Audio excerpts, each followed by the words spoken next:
Good evening. ఈరోజు topic వచ్చేసి rigid payment. Rigid payment అంటే ఏంటిదంటే ఒక రోడ్ సిమెంట్ కాంక్రీట్ తోటి ఒక రోడ్ని కన్స్ట్రక్షన్ చేస్తారు. ఈ రోడ్ అనేది నేను స్టెప్ బై స్టెప్ తెలుగులో చెప్తాను. ఫస్ట్ వచ్చేసి concrete road in India are built as per provisions in IRC codes. అంటే ఐఆర్సి కోడ్స్ ప్రకారం ఇండియాలో కాంక్రీట్ రోడ్స్ అనేవి కన్స్ట్రక్షన్ చేస్తారు. ఫస్ట్ వచ్చేసి ఐఆర్సి 15/2002 ఇది అనేది standard specification and code of practice for construction of concrete roads. అంటే కాంక్రీట్ రోడ్ కన్స్ట్రక్షన్ చేయడానికి అందులో స్టాండర్డ్ స్పెసిఫికేషన్స్ ఉంటాయి అని చెప్తుంది. నెక్స్ట్ ఇంకొకటి వచ్చేసి IRC 61/1976 guidelines for construction of concrete pavements in hot weather. అంటే ఏంటిదంటే ఐఆర్సి 61 అనేది హాట్ వెదర్ అంటే ఏంటి, సమ్మర్ సీజన్లో ఒక రోడ్ని కన్స్ట్రక్షన్ చేసినప్పుడు ఎలాంటి గైడ్ లైన్స్ అనేది తీసుకోవాలి అనేది ఐఆర్సి 61/1976లో ఉంది.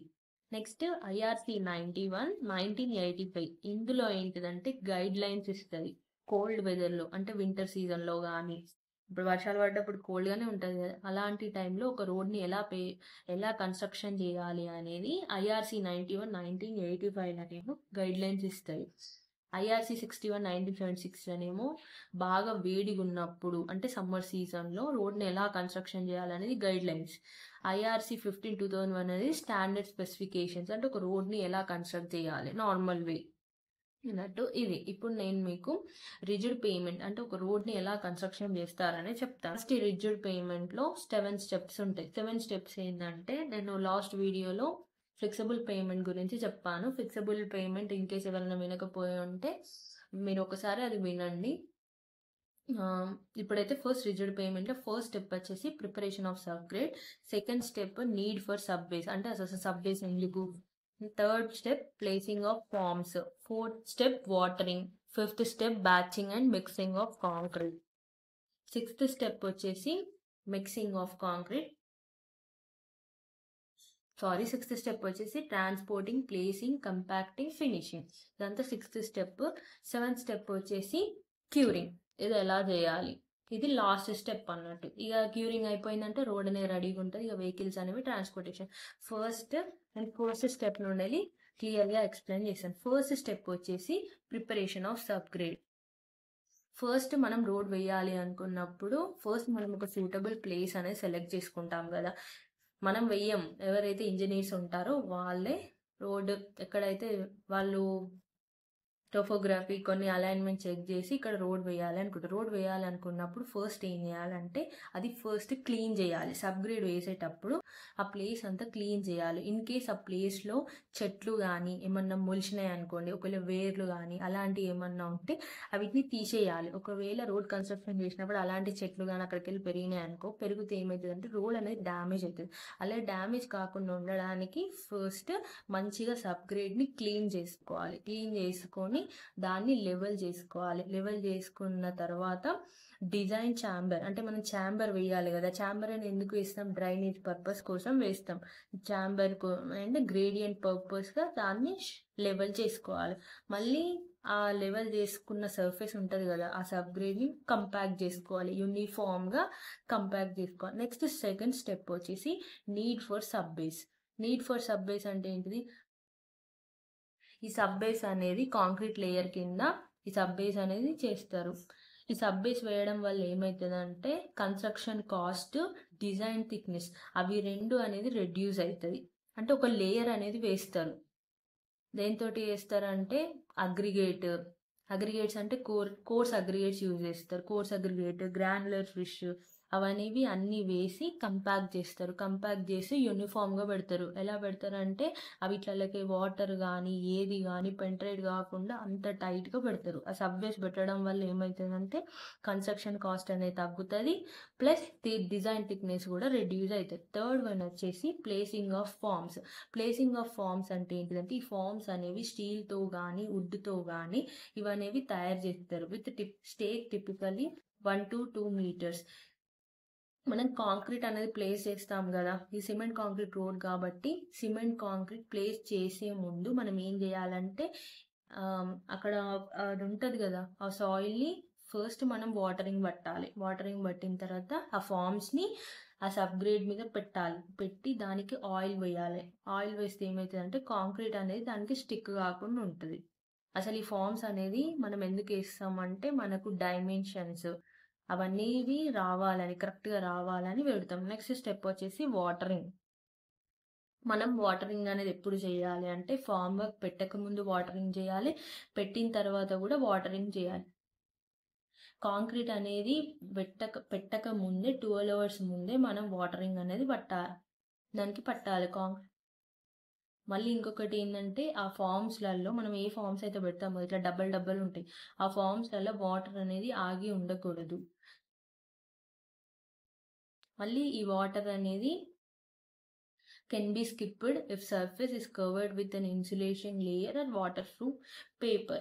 అంటే ఏంటిదంటే మనం వేస్తున్న సిమెంట్ కాంక్రీట్ రోడ్ అనేది ఒకవేళ రోడ్ అనేది ఇన్సులేటింగ్ లేయర్ కానీ వాటర్ ప్రూఫ్ పేపర్ తోటి కవర్ చేసి ఉంటే వాటర్ అనేది స్కిప్ చేయాలి.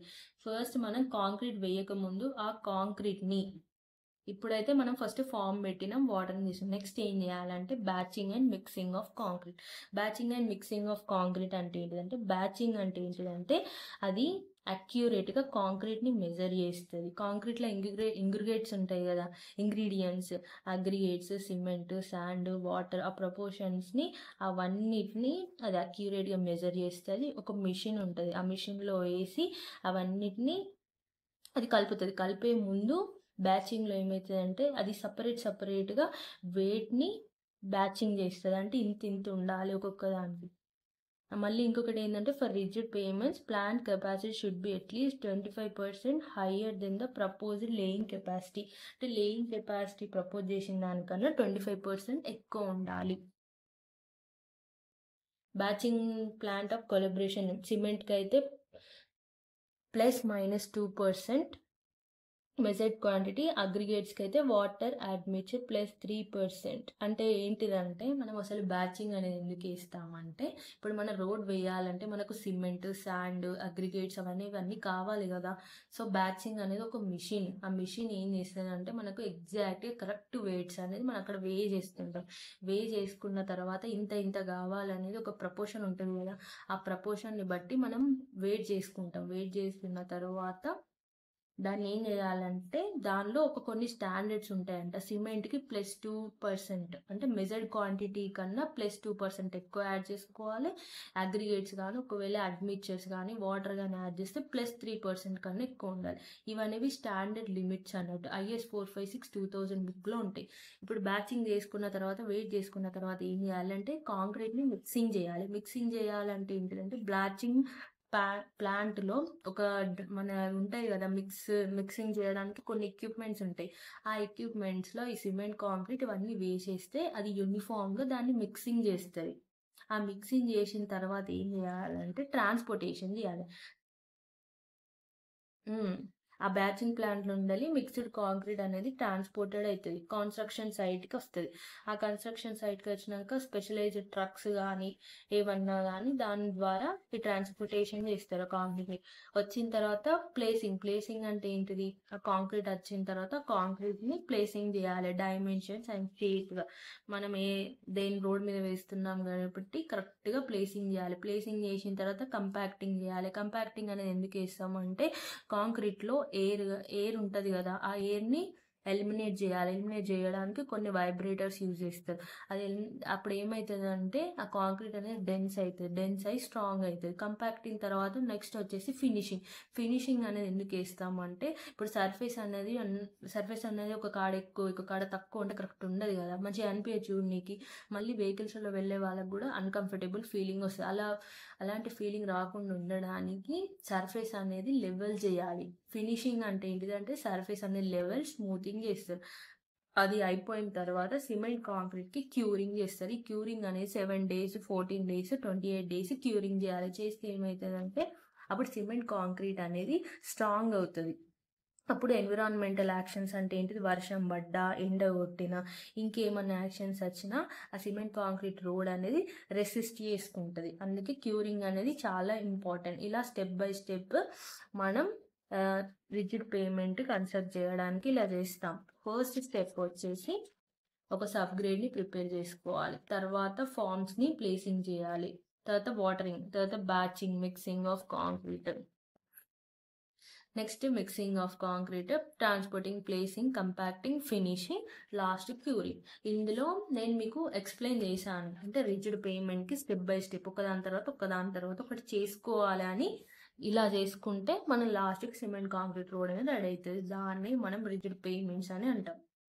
సో నేను ఈ వీడియోలో నేను మీకు స్టెప్ బై స్టెప్ ఎలా చేయాలి అని చెప్పాను అంతే. బట్ అక్యురేట్ వాల్యూస్ అనేది నేను ఏమి ఇవ్వట్లేదు. ఒకవేళ మీకు అక్యురేట్ వాల్యూస్ ఇంత పరంగా ఇంత కావాలి, రేషియోస్ ఉంటాయి కదా, అలా కావాలి అనుకునే వాళ్ళు ఎవరైనా ఉంటే వాళ్ళు నాకు కామెంట్ చేయండి. నేను స్పెషల్గా ఇంకొక వీడియో చేసి చెప్తాను. Thank you for watching. Please subscribe.